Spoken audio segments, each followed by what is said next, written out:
Kalimera, my friends, welcome back to Leonidio. What a nice sunny morning this is. It's actually the first sunny, beautiful, warm day for a while now. We had another little mini ice age lately with lots of snow and rain and stuff.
We even checked out some boulders in the riverbed. It's not actually that bad, but yeah, the weather conditions were not the best, to say the least. And for the first time since I'm here, actually, the riverbed holds some water. Check that out.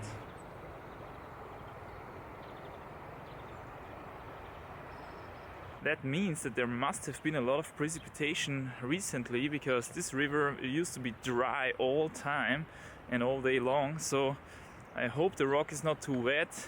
I'm on my way to the fruit store right now, and then I'm gonna check out the bakery to get some cookies. And yeah, I have the feeling it's gonna be an awesome day. Let's do it.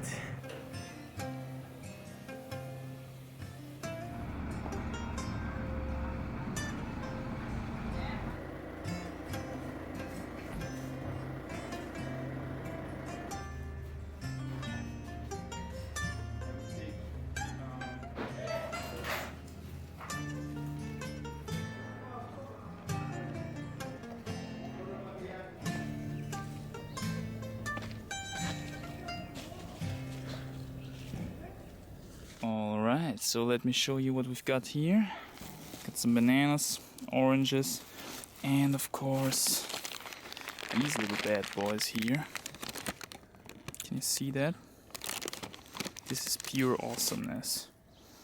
It's dried fruit packed with sunflower seeds and sesame seeds.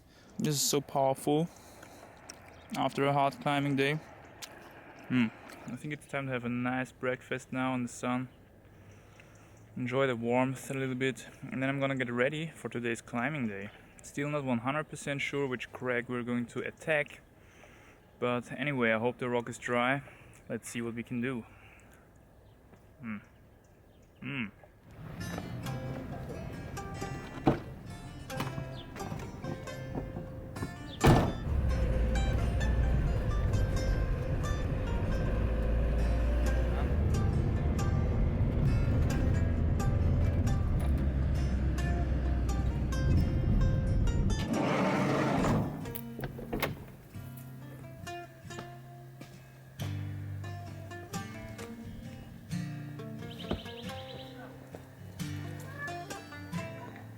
I wanted to use this little vlog to introduce one of my bigger projects during this trip. It's a route called Spinster, graded 8B+, and it's basically the right exit of the route A Pig in the Roof, and 8B of which I posted the uncut descent recently. It's a 30-meter test piece that starts off in a very steep overhang featuring tufas and other crazy features, leading into more vertical terrain featuring smaller holes and finally a decent rest, and the last third of the route contains the crux, the hardest crux, which consists of a huge dusty and often wet tufa on which the climber has to wrestle his way up to the top.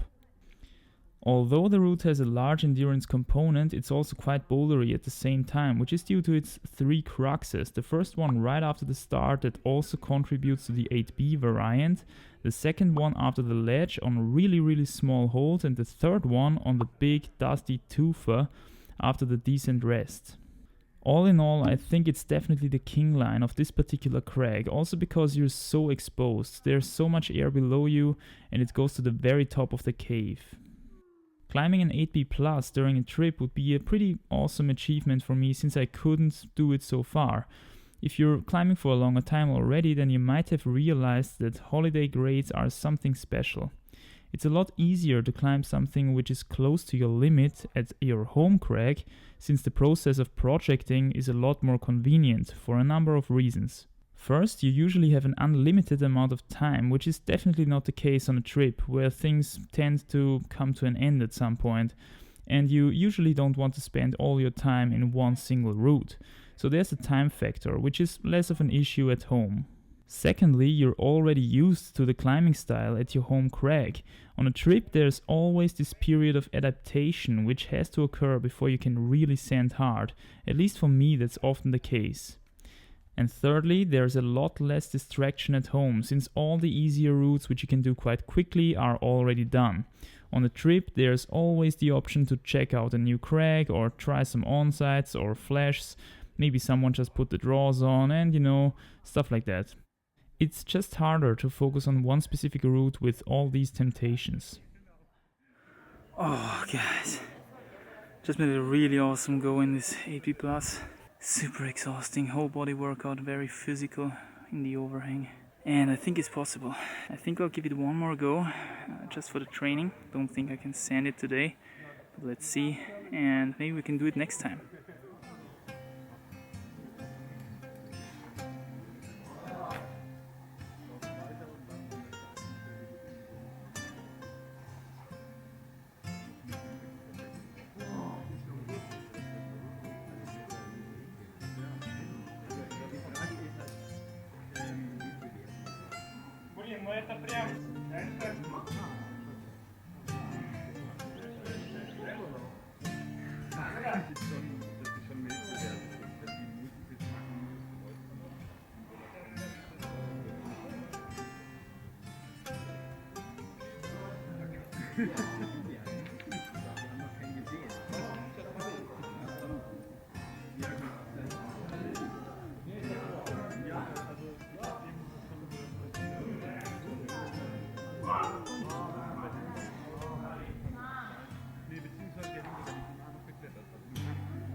Alright, we're done here. Could gain a little bit more information about the project. There's some unfinished business left. See you downstairs.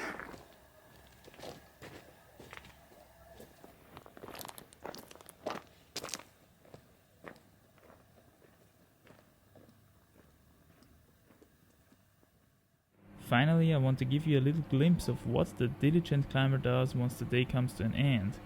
After heading back to the base camp, the glycogen stores need to be refilled, of course, to ensure optimal regeneration, and after that it's time for some socializing in the climbers' meeting point of the village, the Panjika bar. It's a really cozy, awesome place, filled with lots of interesting things and lots of interesting people. An ideal space for discussing the heroic deeds which have been conducted during the day. And that's already it for this vlog. I hope I could show you a bit what it's like to conquer hard stuff in Leonidio. And as always, drop some likes and comments if you've got something from this video, and I'll see you in the next one. Bye!